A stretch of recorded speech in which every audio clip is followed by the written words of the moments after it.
詩篇51篇。大衛與拔示巴同房以後，拿線先知來見他，他作這詩，交給聖詠團長，求主赦免。神啊，求你按你的慈愛恩待我，按你豐盛的憐憫塗去我的過犯。求你將我的罪孽洗滌淨盡，潔除我的罪，因為我知道我的過犯，我的罪常在我面前。我向你犯罪，唯獨得罪了你，在你眼前行了這惡，以致你責備的時候顯為公義，判斷的時候顯為清白。看哪，我是在罪孽裏生的，在我母親懷胎的時候就有了罪。你所喜愛的是內心的誠實，求你在我隱密處使我得智慧。求你用牛膝草潔淨我，我就虔淨。求你洗滌我，我就比雪更白。求你使我得聽歡喜快樂的聲音，使你所壓傷的骨頭可以踴躍。求你轉臉不看我的罪，塗去我一切的罪孽。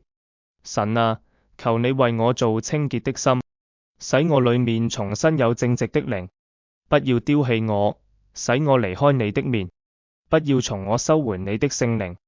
求你使我重得救恩之樂，以樂意的靈來扶持我。我就把你的道指教有過犯的人，罪人必歸順你。神啊，你是拯救我的神，求你救我脫離流人血的罪。我的舌頭就高唱你的公義。主啊，求你使我嘴唇張開，我的口就傳揚讚美你的話。你本不喜愛祭物，若喜愛，我就獻上。燔祭你也不喜悅，神所要的祭就是憂傷的靈。神啊，憂傷痛悔的心，你必不輕看。求你隨你的美意善待揚安，建造耶路撒冷的城牆。那時，你必喜愛公義的祭和燔祭，全生的燔祭。那時，人必將公牛獻在你壇上。詩篇第51篇靈修指南，主題：悔改與神的憐憫。經文重點： 1. 懇求神的憐憫。大衛在這篇詩篇中懇求神的憐憫，承認自己的罪並求神潔淨他的心。這提醒我們，真正的悔改始於對自己罪過的認識，並向神尋求赦免和潔淨。 2. 認罪的心。大衛表達了對自己罪行的深刻懊悔，並強調罪的影響。他承認自己的罪是與神的關係之間的障礙。在這裡，我們看到誠實的認罪是悔改的重要一環。神希望我們以誠實的心來到面前。 3. 內心的潔淨。大衛求神用牛膝草潔淨他，並求神創造一個清潔的心。這表達了他內心渴望改變的心情。這提醒我們，悔改不僅是外在行為的改變，更是內心的轉變。求神更新我們的心思意念。 4.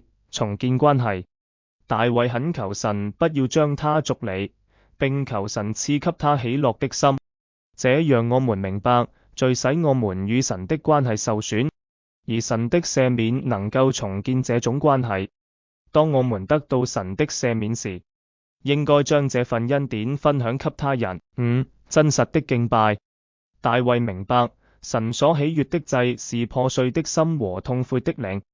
這提醒我們，真正的敬拜不在於外在的儀式，而在於內心的謙卑和對神的依賴。默想：你在生活中是否有需要向神懺悔的地方？你如何能夠誠實地面對自己的罪？當你感受到悔改的需要時，你如何能夠求神潔淨你的心？你是否曾經體驗過神的赦免？這對你的信仰生活有何影響？禱告：親愛的天父，感謝你的憐憫與恩典，求你潔淨我的心，讓我能夠真誠地悔改，並重建與你的關係。願我在生活中活出謙卑和對你的依賴，並將你的恩典分享給他人。奉耶穌的名禱告，阿門。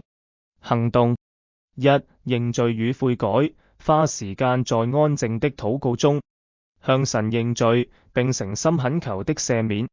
2. 心靈的更新，每天閱讀神的話語，並求神更新你的心思意念，使之合乎的旨意。 3. 分享見證，與朋友或家人分享你在悔改與神的憐憫中所經歷的改變，鼓勵彼此追求更親密的關係。願這靈修幫助你更深入理解詩篇第51篇的教訓。願神的恩典與你同在。